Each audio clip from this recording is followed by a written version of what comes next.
அனைவருக்கும் வணக்கம். இன்றைய தலைப்பு நன்மையும் தீமையும் ஏற்றுக்கொள்ள வேண்டும். இயல்பாகவே இதுக்கு ஒரு அருமையான ஒரு கதை உண்டு. நம்ம வாழ்க்கையில் நன்மையும் இருக்கும், தீமையும் இருக்கும். இது ரெண்டுத்தையும் நம்ம ஏற்றுக்கணும். அல்லது நன்மை மட்டும் வேண்டுமே, தீமை வேண்டாம் அப்படின்னு நம்ம விட்டோம்னா வாழ்க்கை நல்லா இருக்காது. வாழ்க்கை சீராக இருக்காது, பிரதிபலிக்காது, அது ஒரு சுவாரஸ்யம் இருக்காது. அப்போ நன்மையும் தீமையும் வேணும். எப்படி நாணயத்துக்கு ரெண்டு பக்கம் இருக்கோ அதே போல், இரவு பகல் இருக்கோ அதே போல், மேடு பள்ளம் இருக்கோ அதே போல், இன்பமும் துன்பமும் இருந்தால் தான் வாழ்க்கை நல்லா இருக்கும் அப்படிங்கிறது இங்கே உணர்த்தப்படுவது. அதான் அந்த கதையை நம்ம சொல்ல போகிறோம். நன்மையும் தீமையும் ஏற்றுக்கொள் அப்படிங்கிற மாதிரி. ஒரு விவசாயி இருக்கிறான். அவன் விவசாயம் நல்லா அழகாக பண்ணிட்டு, விவசாயினாவே உங்களுக்கு தெரியும், அழகாக சிறப்பாக செய்து கொண்டிருக்கிறான். அந்த விவசாயி என்ன பண்ணுறான், ஒரு குதிரையும் வளர்க்குறான். ஒரு குதிரை ரொம்ப அழகான குதிரை, நல்ல குதிரை. எப்போதுமே அவங்க கூட நல்லா அன்பாகவும் பழகக்கூடிய அந்த குதிரை. என்ன ஆகுதுன்னா, அந்த ஒரு நாள் குதிரை என்ன ஆகுதுன்னா, அந்த குதிரை காணாம போயிடுது. பயங்கரம் தேடி தேடி பார்க்குறான், காணும். உடனே அவன் அதை பற்றி கண்டுக்கல. அவன் விவசாயம் பண்ண ஆரம்பிச்சிட்ருக்கான். அந்த ஊர் மக்கள்லாம் அவன்கிட்ட துக்கம் விசாரிக்கிறாங்க. என்னப்பா, நீ ஒரு குதிரை தானே வச்சுருந்த, அதுவும் காணா போச்சே அப்படின்னு சொல்லிட்டு அந்த துக்கம் விசாரிக்கிறாங்க. அதுக்கு அவன் ரொம்பலாம் பெருசாலாம் ஒன்றும் அலட்டிக்கலை. அவன் வேலையை பார்க்குறான். ஒரு வார்த்தை மட்டும் சொல்கிறான் அந்த மக்கள்கிட்ட, இருக்கலாம் அப்படின்னு சொல்லிட்டு அவன் வேலையை பார்த்துட்ருக்குறான். அடுத்த நாள் என்ன ஆகுதுன்னு பார்த்திங்கன்னா, அந்த ஒரு குதிரை ஒரு 3 குதிரை அழைச்சிருந்துச்சு. அப்போ குதிரை நாளாச்சு. அப்போவும் ஐயோ நம்ம குதிரை வந்துருச்சே, இன்னொரு 3 குதிரை எக்ஸ்ட்ரா வந்துருச்சு அப்படின்ட்டு ரொம்பவும் அவன் ஆசைப்படல. அதை பற்றி அவன் கண்டுக்கல. அவன் வேலையை பார்த்துட்ருக்கான், அவன் விவசாயம் பார்த்துட்ருக்கான். நேற்று துக்கம் விசாரித்து அந்த ஊர் மக்கள் என்ன பண்ணுறாங்க, இன்றைக்கி என்ன பண்ணுறாங்க அப்படின்னு என்னப்பா உனக்கு அதிர்ஷ்டம் அடிச்சிருச்சு, ஒரு குதிரை போய் 3 குதிரை சேர்ந்து 4 குதிரை ஆயிடுச்சு, அப்போ உனக்கு ரொம்ப சந்தோஷப்பா அப்படின்னு ரொம்ப அவனுக்கு புகழாரம் சுட்டுறாங்க. அப்போவும் ரொம்ப யதார்த்தமான ஒரு பதில் சொல்கிறான். என்ன சொல்கிறான்னா, இருக்கலாம் அப்படின்னு சொல்லிட்டு அவன் வேலையை பார்க்குறான். அந்த விவசாயி அவன் வேலையை பார்க்குறான். அந்த நாள் கடந்து போகுது. அடுத்த நாள் என்ன பண்ணுறான்னா, விவசாயியோட மகன் என்ன பண்ணுறான்னா, அந்த குதிரையை ஓடிட்டு போகும்போது தடுமாறி கீழே விழுந்து காலை உடச்சிக்கிறான்.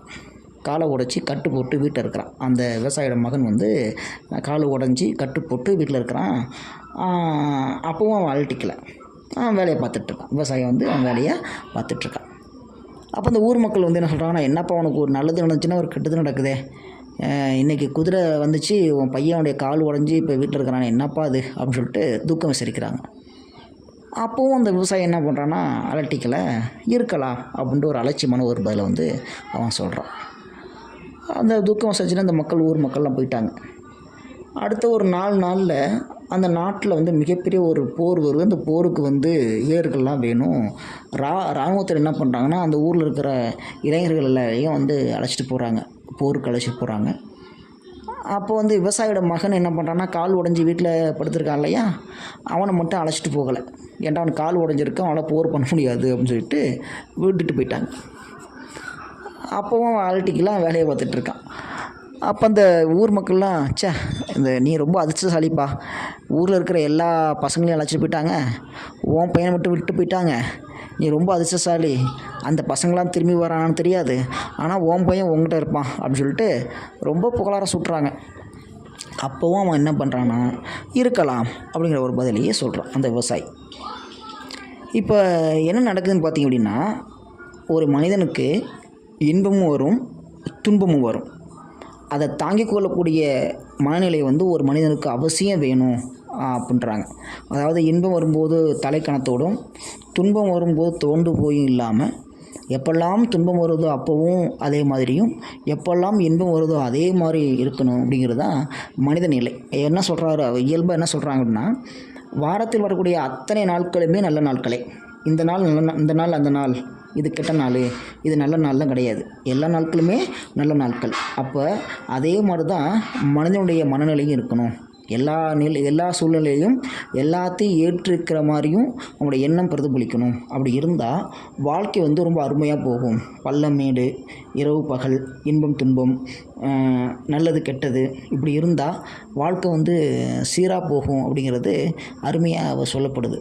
அப்போ மனிதன் என்பவன் சரியாக இருக்க வேண்டும், சரியான புரிதலோடு இருக்க வேண்டும், ஒரே மாதிரி இருக்கணும், ஏற்றத்தாழ்வோடு இருந்தோம்னா வாழ்க்கை வந்து பிரதிபலிக்காது.